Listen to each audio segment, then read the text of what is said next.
Salam, xoş gördük, hörmətli tamaşaçılar. Bugün tariximizlə, dünənimizlə bağlı ağır bir mövzuya üz tutacağıq. Elə mövzu ağır olduğu qədər də şərəflidir. Türk-Oğuz tarixindən bağlı, qurduğu devlətlərlə, imperatorluqlarla bağlı və dünya sivilizasiyasında Türk-Oğuz babalarımızın saldığı ayaq izləri ilə bağlı söhbətimizi davam elətdirəcəyik.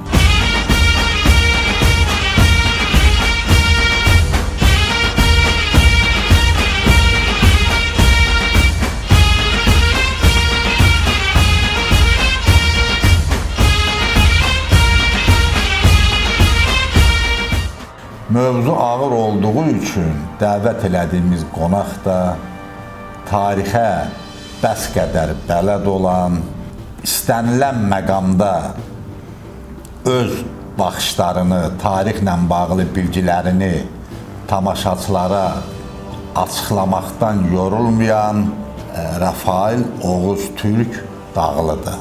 Rafail müəllim, Oğuzların, Türk babalarımızın qurduğu dövlətlər, yaratdığı imperatorluqlar dünyaya çoxdan məlumdur.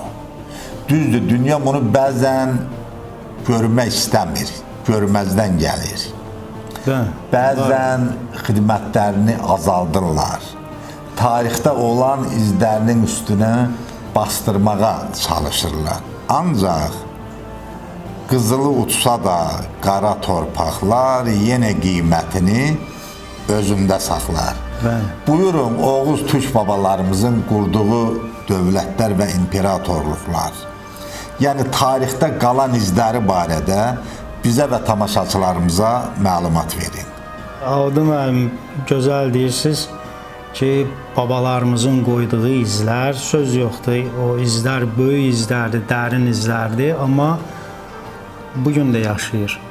Yəni, biz Oğuz türklərin, həmin Oğuz babalarımızın işini davam elətdiririk.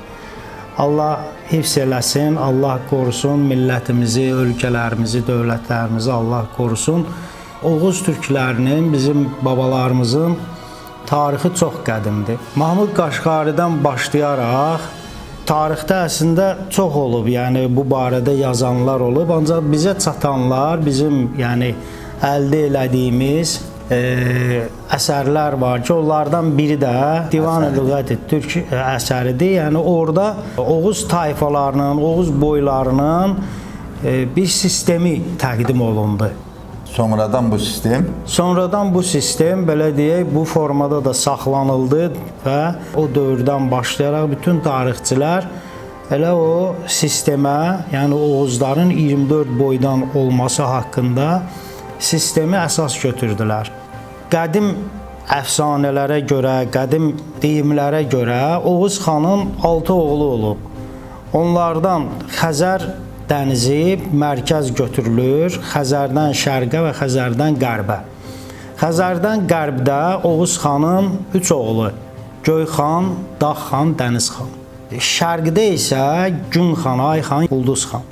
Deməli, bunlar adlarından görünür ki, həm coğrafi baxımdan, həm əhalinin məşğuliyyəti baxımından bunlar çox dəqiq, sərrast deyilmiş, yəni bir sistem halına salınmış bir məsələdir. Məsələn, Göyxan, yaşıllıq, göylük, gözəllik bu formadadır. Yəni, heyvandarlıq üçün çox belə münbit şəraiti olan ərazidir. Bax, elə məlumat üçün deyim, mən bu Xızı Siyəzən bölgəsinin tarixi kitabında elmi əsərdir. Elmlər Akademiyasının, Elmi Şurasının, Arxeologiya Etnografiya İnstitutunun Elmi Şurasının qərarı ilə çap olunmuş kitabdır, elmi əsərdir. Deməli, burada o Xızı rayonunun 5 mahalı göstərilib, bu barədə deməli açıqlamalar verilib. O mahallardan biri elə adı Göyxandır.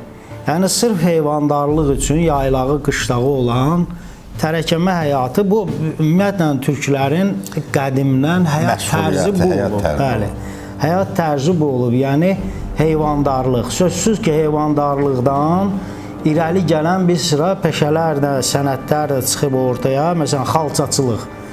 Yəni heyvan qırxıldı, yunu qırxılandan sonra əyirirdilər onu, yəni elat mədəniyyəti yarandı. Bəli, hə. Məşğuliyyətdən elat mədəniyyəti yarandı. Yəni elat mədəniyyəti yarandı. Deməli bu məsələdə də, yəni bu işlərdə də aydın məsələdir ki, övladlar tərbiyə olunurdu. Bir sıra məsələlər var ki, rəqs eləmək, oyun havaları, ritmlərimiz, deməli həyat tərzinə uyğunlaşdırıldı. Bəli, o həyat tərzi də oradan irəli gəlir. Yəni bu sırf tərəkəməçilikdən doğan uşaqların məsələn güləşməyi, bir-biri ilə o əvvəlcə oyuncaq silahlarla, sonra get-gedə bunları təkmilləşdirmək, yəni o övladın əskər kimi yetişməsində böyük rolu olub. Sonra Dəniz xan. Dəniz xan deməli 3 dəniz arasında bu biraz bundan daha ətraflı danışarıq. Çünki bu Türk tarixində o deməli Oğuz Qıpçaq ayrılması məsələsi bax elə buradan başlayır. Yəni dəniz oğullarından. Digər oğlu Dağ xandır ki, Dağ xanın belə dediniz ki, doğulduğu yerin adıdır. Bu ümumiyyətlə Krım, Qaraçay, Tovuz, Qazax, Mingəçevir əraziləri, Şamaxı, Xızı, Bakı, hətta bir deməli müəyyən dövrlər olub ki, Neftçala ərazilərinə qədər uzanan Hun dövlətində insanlar özlərini Dağ xanın nəsli sayıblar. Dağ oğlu, Dağlı, yəni elə Dağlar oğlu ifadəsi bəli, indi də işlənir. Yəni Dağ xanın nəsli, daha söz yoxdur ki, bu əsrlər keçdikcə, minillər keçdikcə bu tayfalar, nəsillər qarışıb bir-biri ilə. Aydın məsələdir ki, orada indi yəni soykök araşdırılarkən görürsən ki, dəniz oğullarına gedib çıxır bir nəsil gedir. Yəni bu təbii bir məsələdir. Bir, yəni Turan ərazisi, yəni tarixdə həmişə belə bir söz işlədirlər ki, Turan, yəni Avropa, yəni müəyyən o xaçlı yürüşlərin məsələlərində daha çox vurğulanırdı ki, Turanın yaradılmasına imkan verməmək və yaxud mövcuddursa onu dağıtmaq filan belə bir fikirlərə düşürlər. Turan yaradılmır. Turanı Allah Taala yaradıb. Turan təbiidir. Əta olunub, bəli. Bəli, Allahın rəhmidir. Bəli, bu Çin səddindən tutmuş Atlantik okeana qədər türk tayfalarının dədə-baba yurdudur. Bu təbii bir məsələdir. Yəni burada yaradılmalı bir şey yoxdur. Sadəcə əlaqələri zaman-zaman zəif olub, güclü olub. Yəni həmişə də çalışmışıq ki, sözsüz ki, bu qardaş ölkələrlə, qardaş xalqlarla, bir millətin övladları ilə həmişə əlaqələrimiz yaxşı olsun. Buna həmişə çalışmışıq. Rəşidəddinin Oğuznaməsində belə bir söz işlənilir ki, deməli Ural dağlarından Qarabağa qədər deməli Oğuzların yaylaqları olub. İndi o yaylaq Dədə Qorqudda da göstərilir o, Dədə Qorqud Oğuznaməsində də orada daha çox Göyçə ərazisində altın taxt yaylağı göstərilir. Bəli, hə, yəni deməli bu məsələlər var ki, bu qədimdən bizə məlumdur ki, bəli, Azərbaycan ərazisinin əksər hissəsi dağlıq ərazi olduğuna görə, o cümlədən də yəni bizim qədim torpaqlarımız olan Qərbi Azərbaycan ərazilərində, deməli İrəvan, Göyçə, o ərazilərdə, deməli Zəngəzur ərazilərində, bax bu ərazilərdə əksər ərazilər dağlıq ərazidir.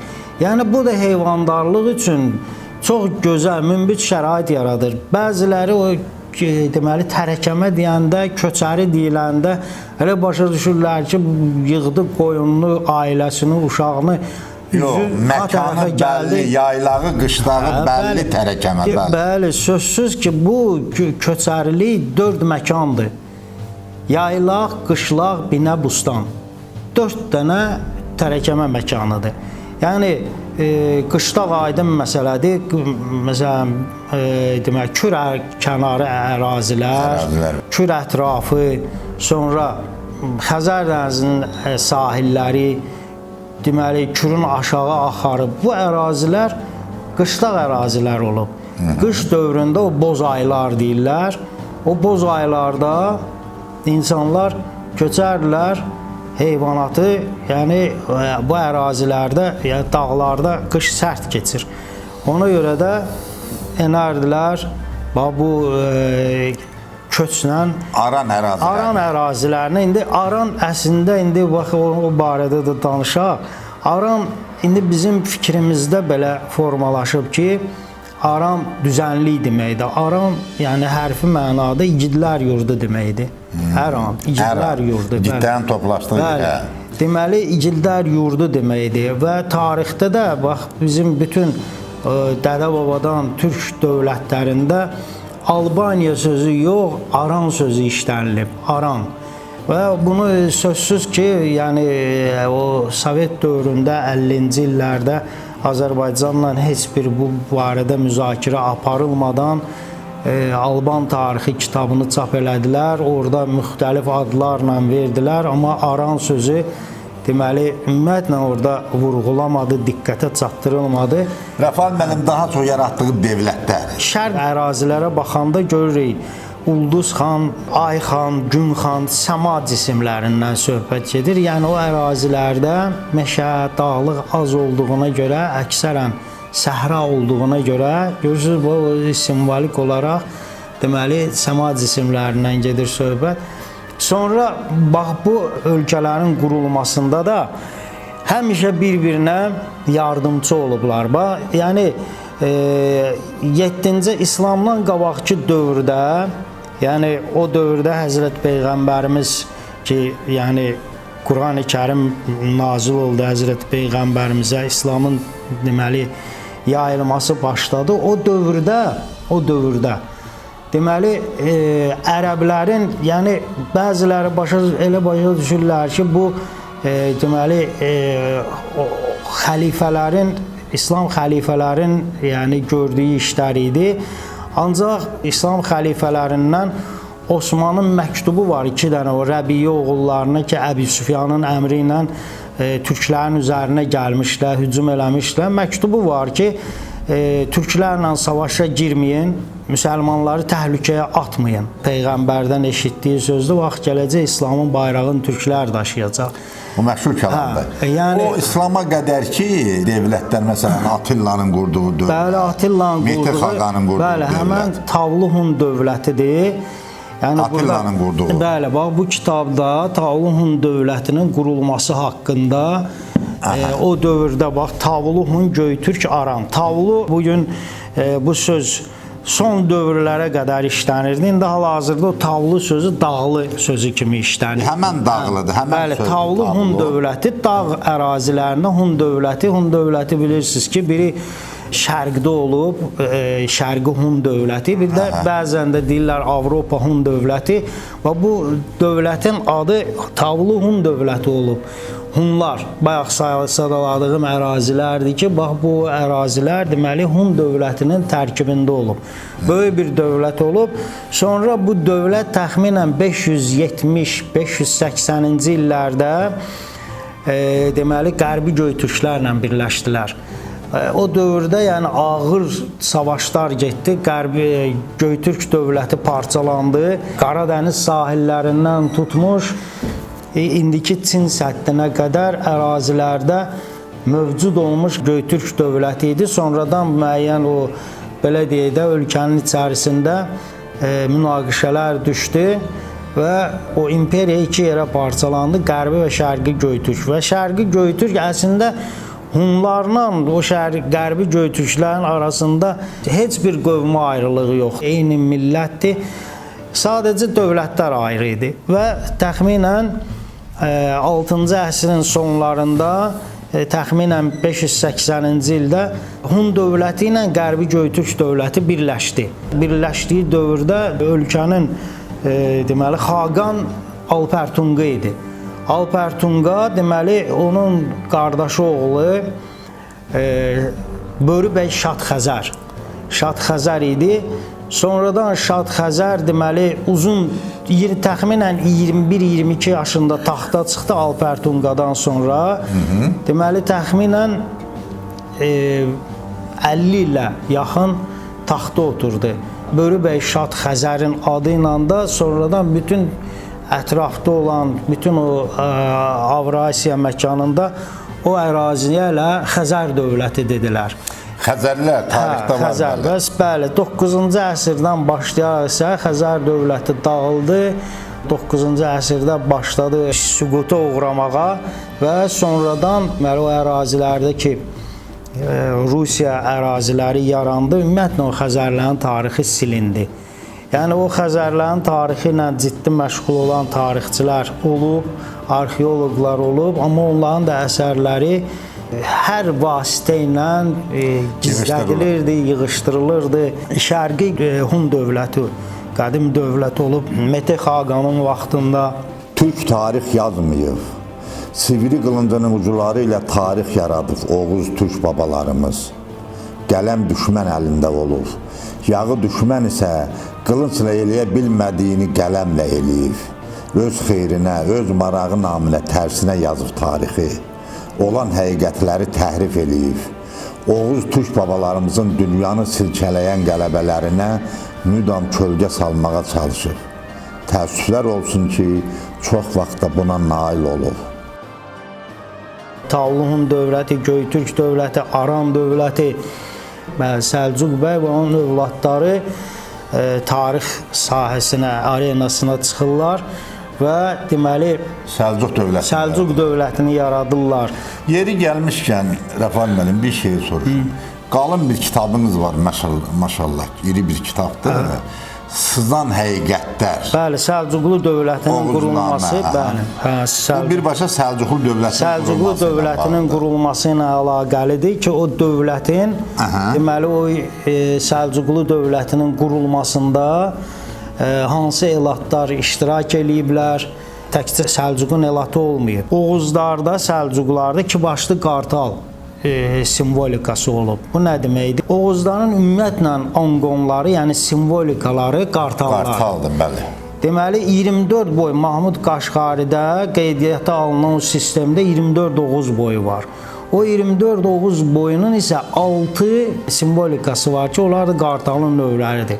Bunlardan, bu qartal növlərindən, məsələn, Oğuzların o dövrdə 10-cu əsrdə, 11-ci əsrdə Oğuzlar bir türk adı qoyardılar, bir də Qurandan bir adı qoyardılar.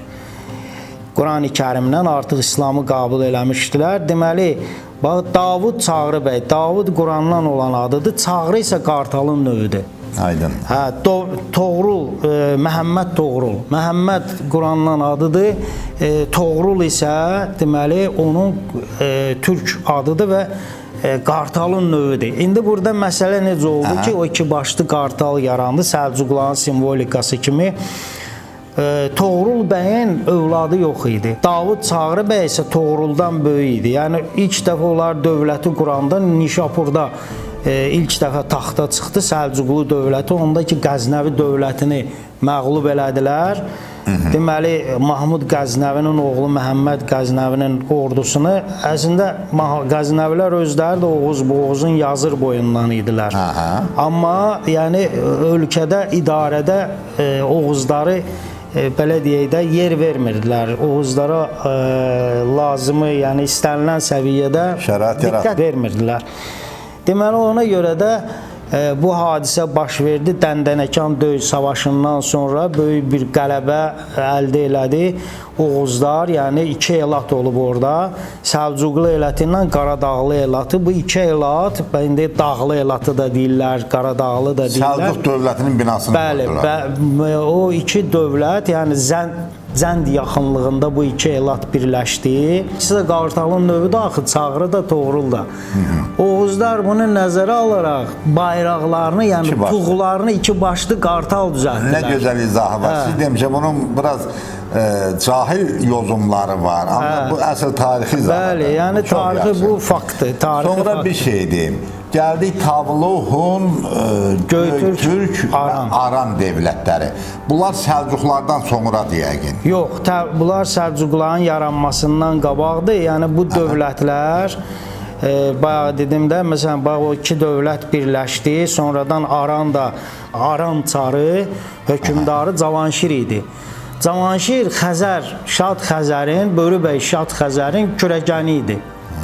Yəni bu əlaqələri Sovet dövründə... Bu Alban çarı kimi təqdim edirlər Cavanşiri çox var. Alban, bəli, bu söz yoxdur. Orada dağlıq ərazi olduğuna görə Alpan sözü deyilir, dağlıq ərazi deyilir. Yəni Kiçik Qafqazdır. Amma o dövlətin adı olub Aran. Aran olub, bir də Ağvan. İndi bir Ağvan məsələsinə aldım əlim. Yəni elə bir... Ancaq Alban olmuyor. Alban olub, Alban sözü, yəni bu Vatikan əraziləri, bu xristian dövləti olub da, yəni aydın məsələdir, İslamdan qabaq türklərin bir qismi xristian olub, hətta Yahudi dinində olanlar da olub. Yəni bu aydın məsələdir. Sonradan İslam gələndən sonra, yəni İslam həmişə gəlib peyğəmbərlərimizlə, Adəm babamızdan Məhəmməd peyğəmbərə qədər İslam gəlib. Yəni Allahın huzurunda bəyənilən din yalnız İslamdır. Amma söhbət ondan gedir ki, yəni bu dövrlərdə bu xristian Vatikan ərazilərində bilirsiniz də, məsələn Roma yaxınlıqları, Roma şəhərinin özündə, qədim Romada Alban küçələri olub, Alban deyiblər. Burada da Alban sözü oxşadığına görə xristian mənbələrində elə Alban kimi, Albaniya kimi yazıldı. Amma Alplar, yəni bu dağ əraziləri olduğuna görə onlar da heyvandar, tərəkəmə eyni millətdir də. Sadəcə xristian idilər. Əlbəttə ki, Sovet dövründə bunların yazılmasına imkan vermirdilər, daha da şişirtdilər, qabartdılar. Mən hələ hərbiçiyəm. Hələ mən leytinant olanda, ezamiyyətə gedəndə Xakasiya ərazisində orada Xakaslarla rastlaşdım. Bunlar tez-tez Ağvan sözü işlədirdilər. Soruşdum ona, dedilər ki, biz Abakan demirik. Yəni Xakasiyanın paytaxtı Abakandır da. Biz Abakan demirik, Abakana Ağvan deyirik. Və qəribə ki... O Sibirdir da, Orta Asiya tərəf. Bəli. Türklərin xilaskarlıq missiyası, dünya mədəniyyətinə gətirdiyi yeniliklər çirkaba batmış dünyanı xilas eləmək kimi insanüstü fikirləri yesir bəşər tərəfindən sükutla qarşılanıb. Bütün bunlara rəğmən özünü yerin, göyün sahibi eləyən Oğuz türk babalarımız öz xilaskarlıq amalından indi də əl çəkməyib.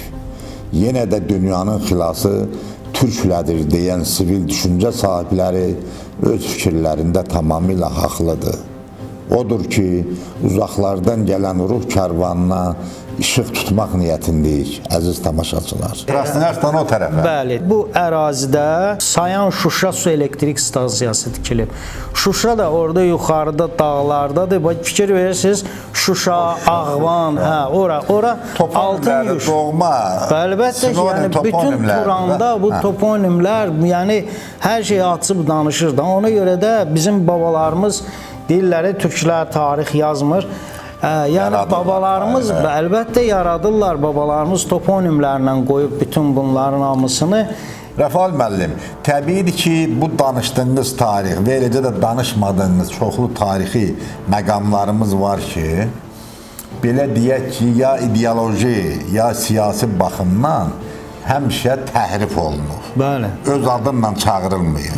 Məsələn, kütləvi halda bu ərazidə yaşayan insanlara müəyyən adlar qoyublar, etnik adlandırıblar, qarşıdurma yaratmaq üçün, bu əhalini bir-birinə qarşı türkü parçala və hökm sür. İndi burada məsələn mən baxıram, Xızı Siyəzən bölgəsinin tarixi. Deməli, bu aldım mən, bax, bu arxeoloji etnografik tədqiqatdır. 2011-ci ildə bu çap olundu. Yəni, uzun illər mən bunun üzərində işləmişəm. 20 ildən çox araşdırmadan sonra bu kitab yazılıb və tarixi faktlarla burada, yəni, dövlət arxivindən sonra digər arxivlərdən olan, mənbələrdən olan materiallardır. Sonra görürsünüz, bu Sovet dövründə Sovet imperiyasına, o cümlədən elə bunların içərisində o Sovet deməli Çar Rusiyasına qarşı vuruşan insanlar İgidlər olub, olub, igidlər yəni, olub, qaçaq bəli, deyək də, qaçaqlar, qaçaq. bəli, Aha. qaçaqlar olub. Yəni bunlar, bu insanlar bax o deməli işğala qarşı, işğalçıya qarşı mübarizə aparıblar. Aydın məsələdir ki, nəinki bu adı çəkilən Xızı Siyəzən bölgəsində, ümumiyyətlə Azərbaycanın hər yerində, ümumiyyətlə bütün Turan ərazisində xalqların hamısının tarixləri saxtalaşdırılmağa cəhd göstərirdilər. Hətta bu barədə dövlət səviyyəsində Sovetlər dövründə əsas da 45-ci, 46, 47-ci illərdə bu barədə əmrlər verilib. Yəni ki, türk adı silinsin, o hardakı adları çəkilməlidir, onları türk yox, başqa adlarla qələmə verilsin. Yəni bu məsələlər var da. İndi aydın məsələdir. Yəni işğalçı nə istər? İstər ki, işğal etdiyi əraziləri müqavimətsiz köləyə döndərsin. Müqavimətsiz köləyə döndərməyin də ən rahat yolu insanı soyundan, kökündən, belə deyək, tarixindən məhrum elə, yəni köklərini yerdən kökü olmayan ağac küləyə qarşı dayanmaz. Əlbəttə dayanmaz. Onun heç bir dayanıqlığı olmaz. Ona görə də burada ümumiyyətlə bax bu Azərbaycan belə mən həmişə deyirdim, yəni tanıdığım, bildiyim savadlı insanlardan da həmişə xahiş eləyirdim ki, hər bir ərazinin bax belə bir kitabı yazılsın. Mütləq şəkildə ki, sonda bax bu yəni çox gözəl bir məsələdir. Lokal formada bu tarixin araşdırılması və sonda bu lokallıq da gəlir, tüm halda tariximizə baxmalı. Əlbəttə ki, əlbəttə. Yəni burada mən istər-istəməz Azərbaycan tarixini burada müəyyən məsələlər var ki, onlara toxunmuşam. Niyə? Çünki bu ərazilər də, Xızı Siyəzən ərazisi də yəni Azərbaycanımızın bir hissəsidir, Turanımızın bir hissəsidir. O tarixi müəyyən qədər açıqlamasan bunları yazmaq olmaz.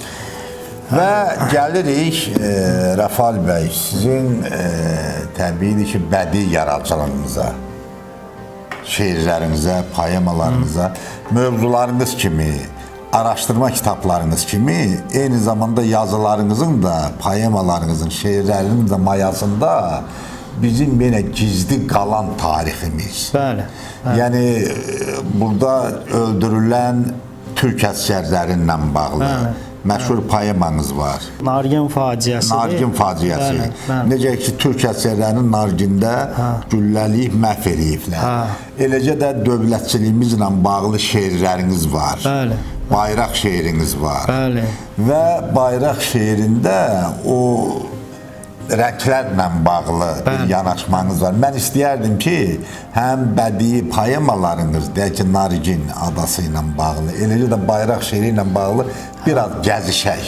Bayraq şeirin adı müəllim, onu siz hamısından yaxşı bilirsiniz. Mənim o şeirimi, o poemanı Azərbaycan televiziyasında siz, yəni rejissoru siz oldunuz, oxuculara, dinləyicilərə, tamaşaçılara çatdırıldı.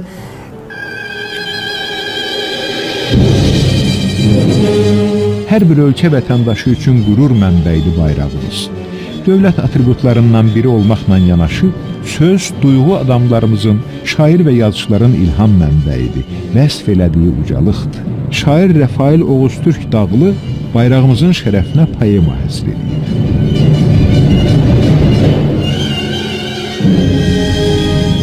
Ey səmalarda süzən, dalğalanan bayrağımız, təməlindir, dayağındır bu vətən torpağımız. Tanrının bəxşidir bu torpağa qüdrət, bərəkət, bu vətən torpağı vermiş sənə sonsuz əzəmət. Ey şanlı bayrağı pak, azad Azərbaycanımın, haqqın uğrunda zəfər bayrağı sən meydanımın.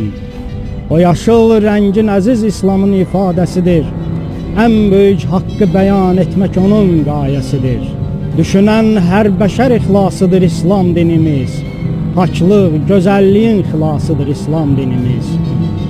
Bu yol aləmlərə şəfqət və səadət yoludur, sevgi, qardaşlıq, ədalət və məhəbbət yoludur. Ucal ey bayrağımız, bir daha göylərdə ki sən təməlindir bu gözəl nemətə layiqli vətən. Ayların sultanı bir ay para vermiş ki sənə, o qədir möcüzəsindən yerə nurlar ələnə. O həmən dan ulduzundur gecədən sübhə qədər, nurlanıb, şölənənib həzrətə gəldikcə xəbər. Bəli, orada yəni bir məsələ var, bir məqam var ki, bəzi xarici ölkələrdə bizim Azərbaycanlı jurnalistlərə, yazarlara sual verilir ki, nəyə görə sizin bayrağınızda aypara batan ayparadır? Yəni, hətta belə sual verirlər ki, Allah eləməsin, deyir, tənəzzülə gedirsiniz ki, sizdə belə batan ay. Yəni, bu, belədir, yəni ayın formaları var.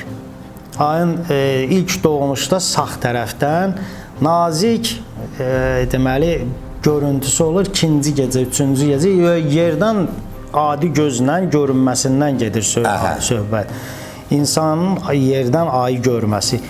Və deməli, ikinci, üçüncü gecə, məsələn, Ramazan ayının ikinci, üçüncü gecəsi aypara nazik görünür sağ tərəfdən. Sonra getdikcə olur 7 gecəlik aypara olur, sonra dolur 14 gecə, əgər Ramazan ayı 15, əgər 30 gündürsə, Ramazan ayı 29 gün olur, 30 gün olur. Deməli, qəmər, yəni o dolu ay, 14 və yaxud 15 gecəlik olsa, get-gedə azalır və Quran-ı Kərimin nazil olduğu gecəyə Qədr gecəsi deyirik. Və həmən 27-ci gecənin ay parası məhz o formada görünür. 27-ci gecədə məhz Leylətül Qadr sözü işlənir. Bax, həmən o 27-ci gecədir ki, bizim bayrağımızda babalarımız onu həkk eləyiblər. O 8 güşə də dan ulduzunu, yəni sübhə yaxın Quran-ı Kərimin nazil olmağı Həzrət Peyğəmbərimizə Qədr gecəsi adlanır o gecə. Deməli, dan ulduzunun yerdən iki görünüşü var. Biri 8 güşədir, biri 5 güşə. Biri Türkiyənin bayrağındadır, biri də Azərbaycanın bayrağında və Peyğəmbərimizin dediyi söz ki, vaxt gələcək, İslamın bayrağını türklərlə keçəcək. Yaşıl üstündəki al rənginə baxdıqca sənin, sandım al gülləridir yazdayam yaşıl çəmənin. Bunca al rəng ilə səsləndi müasirliyimiz, inamla, haqq ilə bəsləndi müasirliyimiz. İnkişafdır, tərəqqidir bu yolda niyyətimiz, milli köklərdən alınmış gücümüz, qüdrətimiz. Bir elm, bir ölkənin elmi mükəmməlsə əgər, labüddür önündə hər addımında şanlı zəfər.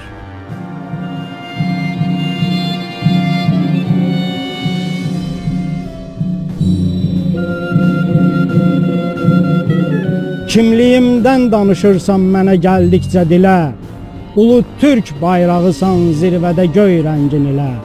Üç rəngli bayrağımla budur müxtəsər xitabım, Xaliqim, Tanrı köküm, Türk və Qurandır kitabım. Sarsılmaz əsla daxilimdə mənim haqqa inam, dosta sadiqliyim də bəllidir aləmdə tamam.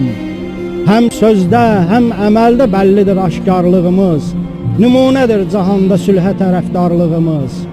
Amma haqsızlıq edən gözləməsin bizdən aman, qurtuluş tapmayacaq haqq ilə meydanda yaman.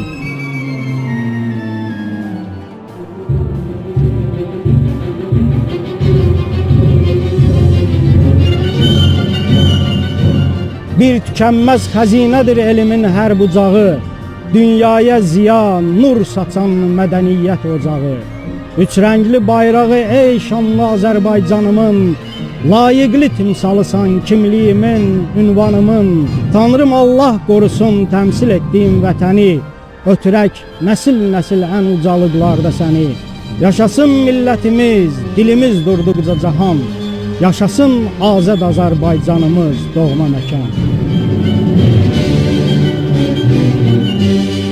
Qədr gecəsinin adı da görürsünüz, yəni Qədr gecəsidir. Həm qüdrət mənasındadır, həm qədir bilmək mənasındadır. O vaxtı Nargin haqqında Mir Abbas müəllim zəng elədi, görüşdü, dedi ki, bir arxivdən bir material tapmışıq, bir şəkil tapmışıq. Dedilər ki, bu dağlıdır.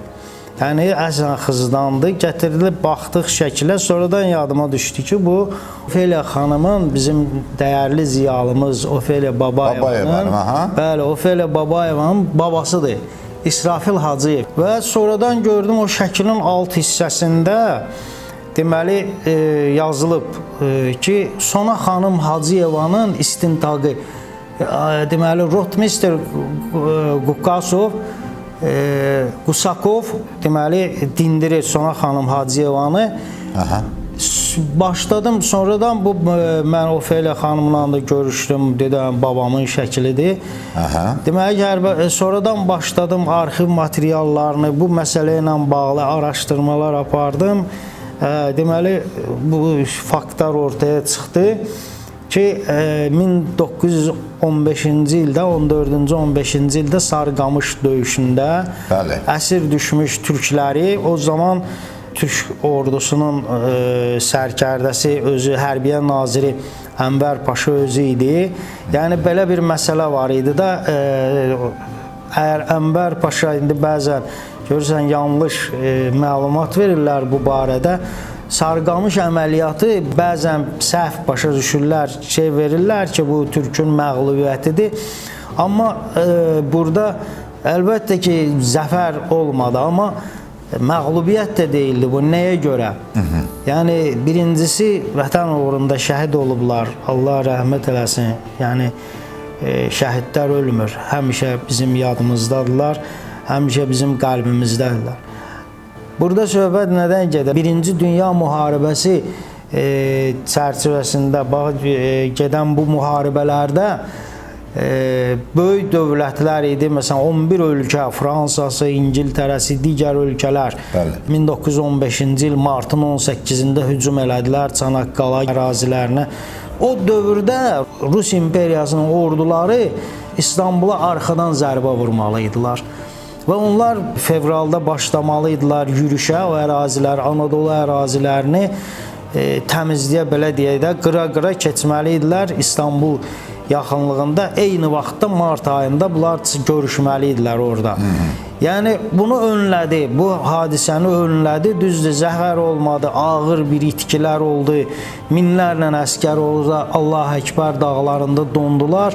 Amma Rusun da yürüş qabiliyyətini itirdilər və daha o ərazilərə gedə bilmədi, girə bilmədi və o arxadan zərbə vura bilmədi. O dövrdə Vorontsov Daşkov Qafqaz canişini idi, həm də imperatorun Nikolayın sevimlisi idi, sevimli generallardan biri idi. Deməli, bu Vorontsov Daşkov general öz bu Sarıqamış əməliyyatını böyük bir qələbə kimi imperatoru təqdim eləmək məqsədi ilə ərazilərdən 2 yaşından tutmuş ahıl qocalara qədər insanları o Sarıqamış ətrafından, Qars ətrafından orada mülki insanları əsir eləyib aparır ki, deməli əsirlərin sayını çox göstərsin. Mühafizəçilər ermənilər idi. Bütün bunların hamısı, yəni o dövrdə Sona xanım Hacıyeva deməli onda Kərbəlayı İsrafil Hacıyev vəfat eləmişdi. Amma bu işləri o təşkil eləmişdi öncədən ki, oradan əsirləri qaçırtsınlar. Bu işlərin başlanğıcında bax Murtuza Muxtarov idi, rəhmətli, deməli Hacı Zeynalabdin Tağıyev idi, bir çox Bakı zəngin insanlar idi. Allah rəhmət eləsin, yəni bizim böyük gözəl sənətkarımız Amaliya xanım Pənahova çox böyük əziyyəti oldu Amaliya xanımın. Səhnə həyatı üçün. Bəli, bəli. Yəni bu əsərin səhnəyə qoyulmasında Bakı Bələdiyyə Teatrı çox gözəl oynadılar və bu Azərbaycan televiziyası ilə də bu tamaşa göstərildi. Elə Azərbaycan Milli Dram Teatrında səhnəyə qoyuldu. Hörmətli tamaşaçılar, dediyim kimi bugünkü qonağımız Rafail Oğuz Türk Dağlı idi. Mövzu əlbəttə ağır mövzuydu. Bəzi fikirlər mübahisə də yarada bilər. Bütün bu fikirlərin arxasında duran və bu yolda saç ağartmış, qalın-qalın kitablar yazmış Rafail Oğuz Türk Dağlıdır.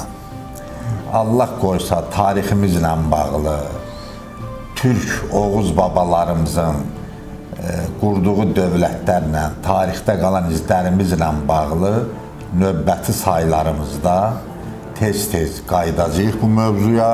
İnşallah. Və daha başqa qonaqlarımız olacaq. Sağ olun, sağlıqla qalın.